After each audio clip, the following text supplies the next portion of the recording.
Hello प्यारे बच्चों, नमस्कार, जय हिंद। आप सभी का बहुत बहुत स्वागत है आपके अपने परिवार स्टडी पावर क्लासेस पर।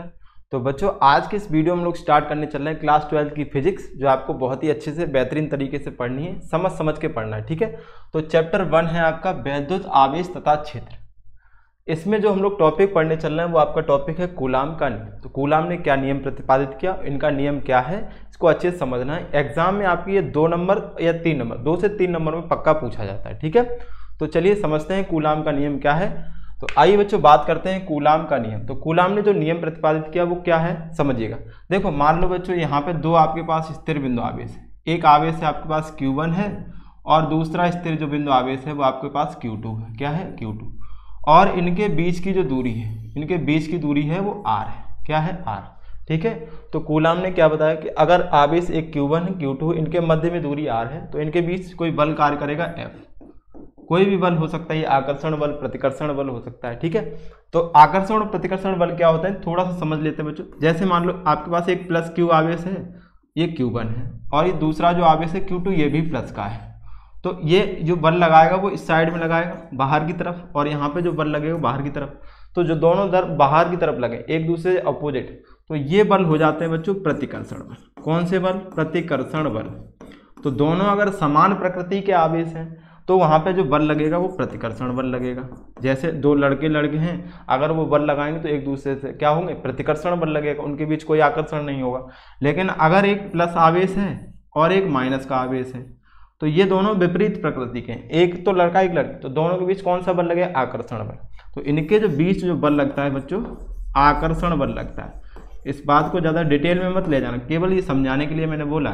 ठीक है, नहीं तो आप और आगे बढ़ जाओ, कौन सा बल लगाने लग जाओ, वो बल नहीं लगाना है आपको, यहाँ समझना है। ये प्रतिकर्षण बल लगेगा समान प्रकृति के आवेशों के बीच, और विपरीत प्रकृति के अगर आवेश हैं तो प्रतिकर्षण बल लगेगा। तो कूलाम ने बताया कि अगर दो बिंदु आवेश हैं, उनके बीच में R दूरी है, तो उन पर जो बल लग रहा है वो F है। तो F का मान कैसे निकालते हैं, आइए समझते हैं। तो देखिएगा बच्चों ध्यान से।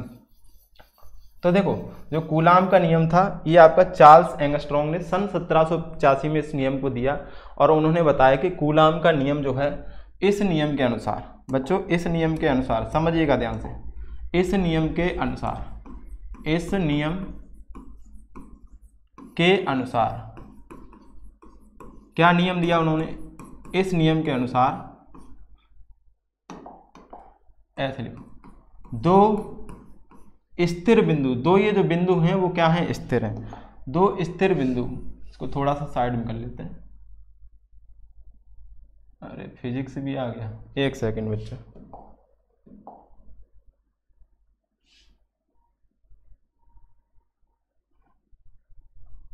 ठीक है, अब सही है। दो स्थिर बिंदु आवेशों के मध्य लगने वाला, आवेशों के मध्य लगने वाला, इनके बीच में लगने वाला, मध्य लगने वाला आकर्षण या प्रतिकर्षण बल, लगने वाला आकर्षण या प्रतिकर्षण बल। आकर्षण बल और प्रतिकर्षण बल हमने अभी समझ लिया। आकर्षण या प्रतिकर्षण बल, आकर्षण या प्रतिकर्षण बल। एक एक बात को बच्चों समझते चलना है। फिजिक्स सारी समझने के ऊपर होती है, समझ में अगर आपको आ गई तो फिर तो आपको रटने की जरूरत नहीं है। आकर्षण या प्रतिकर्षण बल उन दोनों आवेशों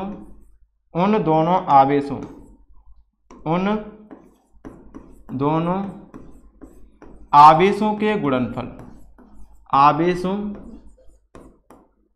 के गुणनफल, आवेशों के गुणनफल,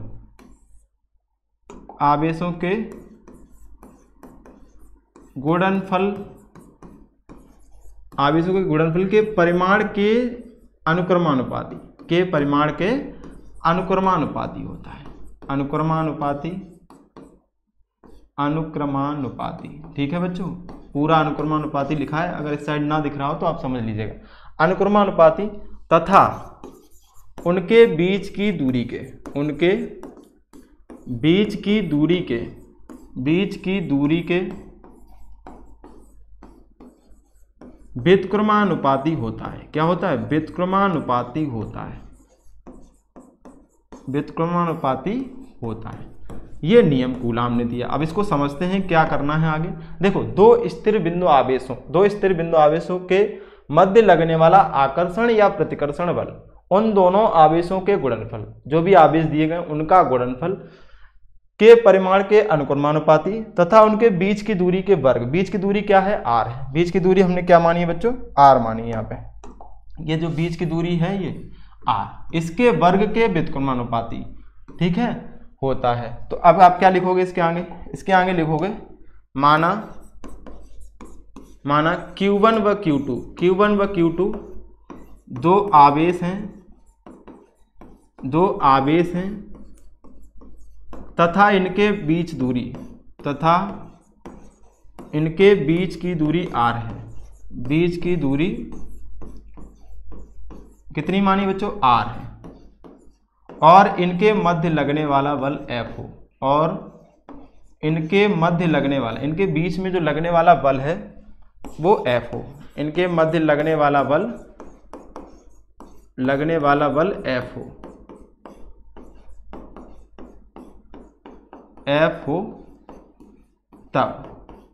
तब आप क्या करोगे? देखो, अब इतनी सी बात है। अब इसका डेरिवेशन सिंपल सा है, कर लेते हैं। देखो, दो स्थिर बिंदु आवेशों के मध्य लगने वाला आकर्षण या प्रतिकर्षण, उन आवेशों के गुणनफल के परिमाण के अनुक्रमानुपाती। तो Q1 Q2 आवेश हैं, तो इनका गुणनफल कराओ तो Q1 और गुणे में Q2, जो बल है इन आवेशों के गुणनफल के अनुक्रमानुपाती होता है। तो ये समीकरण नंबर 1 बन गया। आगे क्या कह रहा है?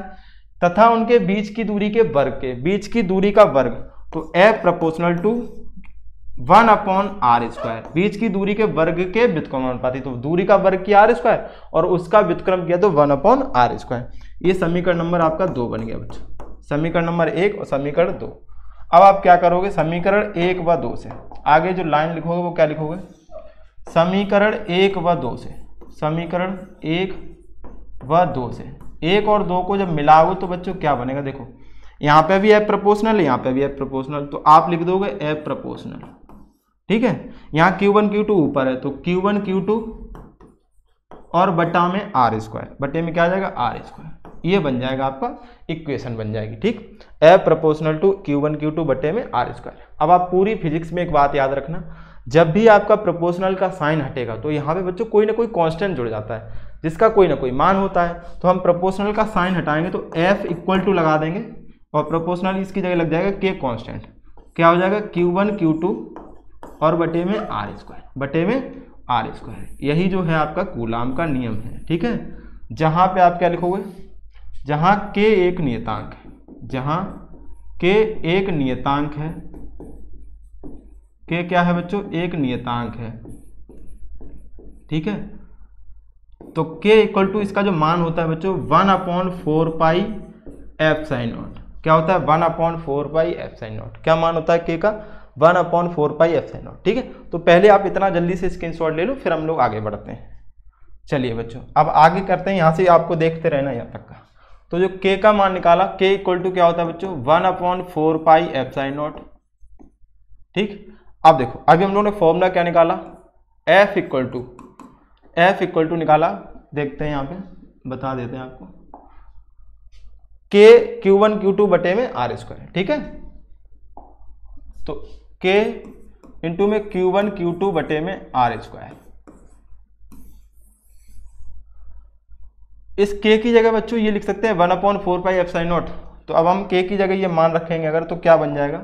F इक्वल टू ये बन जाएगा हमारा, K का मान रख दो 1/4 पाई F sine not Q1 Q2 बटे में r²। यहाँ स्क्वायर है, ठीक है। ये क्या हो गया आपका? न्यूटन। बल का जो मात्रक होता है बच्चों वो न्यूटन हो जाता है। क्या हो जाता है? न्यूटन। अब बात आती है 1/4 पाई एफ साइन नॉट, ये क्या है? तो इसका कोई ना कोई मान होगा। जब नियतांक बोला है इसका कोई मान होता है तो क्या होता है? तो देखो 1/4 पाई एफ साइन नॉट बच्चों, ये जो मान होता है K का होता है, और इसका जो मान होता है वो होता है 9 × 10⁹ न्यूटन मीटर स्क्वायर प्रति कूलाम स्क्वायर। क्या होता है? न्यूटन मीटर स्क्वायर प्रति कूलाम स्क्वायर। ये आपको याद रखना है, ठीक है। और ये जो एफ साइन नॉट होता है इसके बारे में समझ लो, इसको बोलते हैं एप्सिलॉन, और ये नीचे जीरो लग जाता है इसको नॉट बोलते हैं। तो एप्सिलॉन नॉट ये होती है वायु या निर्वात की वैद्युतशीलता, निर्वात की वैद्युतशीलता, वायु व निर्वात की वैद्युतशीलता। ठीक है, तो ये आपको याद रख लेना। इतनी बातें हैं, यही आपका कूलाम का नियम था। एक बार रिकॉल कर लेते हैं, फिर इस पे एक इंपॉर्टेंट क्वेश्चन जो आपका 1 से 2 नंबर दे के जाएगा वो देखते हैं हम लोग। देखिएगा ध्यान से, कूलाम का नियम क्या है। इस नियम के अनुसार दो स्थिर बिंदु आवेशों के मध्य लगने वाला आकर्षण या प्रतिकर्षण बल, आकर्षण या प्रतिकर्षण बल उन दोनों आवेशों के गुणनफल के परिमाण के अनुक्रमानुपाती तथा उनके बीच की दूरी के वर्ग के व्युत्क्रमानुपाती होता है। ये लिख दिया हमने। अब मान लिया, माना Q1 Q2 दो आवेश हैं तथा इनके बीच की दूरी क्या है, R है, और उन पर लगने वाला बल क्या है, F। तब क्या हो जाएगा, पहली कंडीशन के अनुसार मध्य लगने वाला जो बल है वो आवेशों के गुणनफल के, तो आवेशों का गुणनफल करा दिया, उसके अनुक्रमानुपाती होता है। उनके बीच की दूरी के वर्ग के व्युत्क्रमानुपाती, तो दूरी का वर्ग किया R² हो जाएगा, उसका व्युत्क्रम कर दिया उल्टा हो जाएगा तो 1/r²। ये समीकरण 1 हो गया और ये समीकरण 2 हो गया। 1 और 2 को मिला दो, क्योंकि इधर भी F है इधर भी F है, तो दोनों को मिला दी तो F प्रोपोर्शनल टू क्या बन जाएगी, ये ऊपर वैल्यू लिखी है Q1 Q2 और बटा में R² लिख दिया। अब प्रोपोर्शनल का साइन हटाएंगे तो K लग जाएगा बच्चों। अब K क्या है, एक नियतांक है जिसका मान क्या होता है 1/4πε0 न्यूटन मीटर स्क्वायर और प्रति कूलाम स्क्वायर। ठीक है, यही हमने आगे वाले पेज में देखा हुआ है। यहाँ पे क्या है, K की जगह हम लिख सकते हैं K का मान, तो F इक्वल टू बन जाएगा 1/4πε0 Q1 Q2 बटे में R² और मात्रक होता है इसका न्यूटन। ठीक, अब इसका मान होता है बच्चों, स्टार पॉइंट बना लो, ये याद रखना, पूरी फिजिक्स में बहुत काम आने वाला है कि 1/4πε0 K कांस्टेंट होता है, इसका मान जो होता है 9 × 10⁹ न्यूटन मीटर स्क्वायर प्रति कूलाम स्क्वायर। ठीक है, अब ये बात करते हैं ε0 की, तो ये होती है वायु निर्वात की वैद्युतशीलता। क्वेश्चन जो आता है वो क्या है, क्वेश्चन क्या आता है, देखो ε0 का मान, ε0 का मान, इसका विमीय सूत्र, विमीय सूत्र तथा मात्रक लिखिए। ऑब्जेक्टिव में भी कभी कभी पूछ लेता है इसका मान या मात्रक, या विमीय सूत्र भी पूछ सकता है।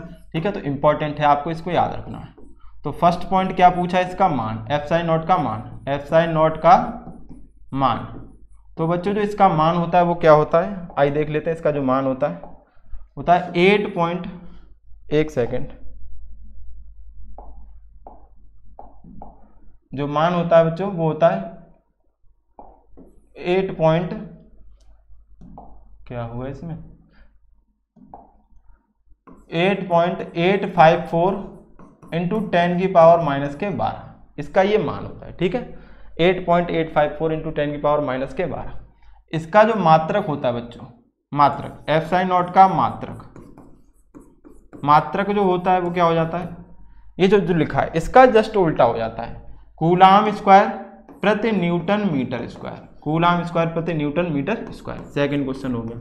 थर्ड में आपसे पूछ रहा है, थर्ड में कह रहा है कि इसका विमीय सूत्र बताओ, तो ε0 का विमीय सूत्र, ε0 का विमीय सूत्र। अब देखो विमीय सूत्र, इसकी डायमेंशन के बारे में आप लोग को मैं अलग से 11th क्लास की जब पढ़ाऊंगा तो उसमें पूरा डिटेल से बताएंगे। ठीक है, जिन लोगों ने 11th पढ़ रखी है अच्छे से तो उनको तो पता ही होगा विमीय सूत्र कैसे निकालते हैं।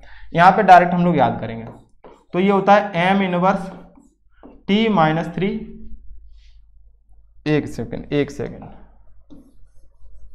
m इनवर्स l-3, क्या होता है l-3 t⁻⁴ और a² बच्चों, m इनवर्स l⁻⁻3 t⁻⁴ और a², इसका ये विमीय सूत्र होता है। तो ये आपको याद रखना है। ε0 का मान 8.854 × 10⁻⁻12, इसका जो मात्रक होता है कूलाम स्क्वायर प्रति न्यूटन मीटर स्क्वायर। इसका जो विमीय, देख रहे हो विमीय क्या लिखना था यहाँ पे, विमीय सूत्र, विमीय सूत्र। ठीक है, इसकी डायमेंशन, इसकी बेमा क्या होती है m इनवर्स -1 और l-3 t⁻⁴ a²। ठीक, तो उम्मीद है बच्चों ये कूलाम का नियम आपको अच्छे से समझ में आ गया होगा। और इस पे इंपॉर्टेंट क्वेश्चन, ये मोस्ट इंपॉर्टेंट क्वेश्चन है, 1 नंबर में आपका कोई ना कोई इस तीनों में से पूछ लिया जाएगा, और तीनों मिला के पूछेगा ये पूरा क्वेश्चन तो 2 नंबर में आएगा। ठीक, तो आपको ये याद रखना है। ओके, चलिए बच्चों इस वीडियो को यहीं पर रखते हैं। अच्छे से आपको अगर समझ में आया तो वीडियो को लाइक कीजिए, शेयर कीजिए, और चैनल को सब्सक्राइब नहीं किया तो सब्सक्राइब कर लीजिए। ठीक है, और टॉपिक कैसा लगा कमेंट करके जरूर बताइएगा। मिलते हैं नेक्स्ट वीडियो में अगले इसके टॉपिक के साथ। थैंक यू बच्चों, जय हिंद।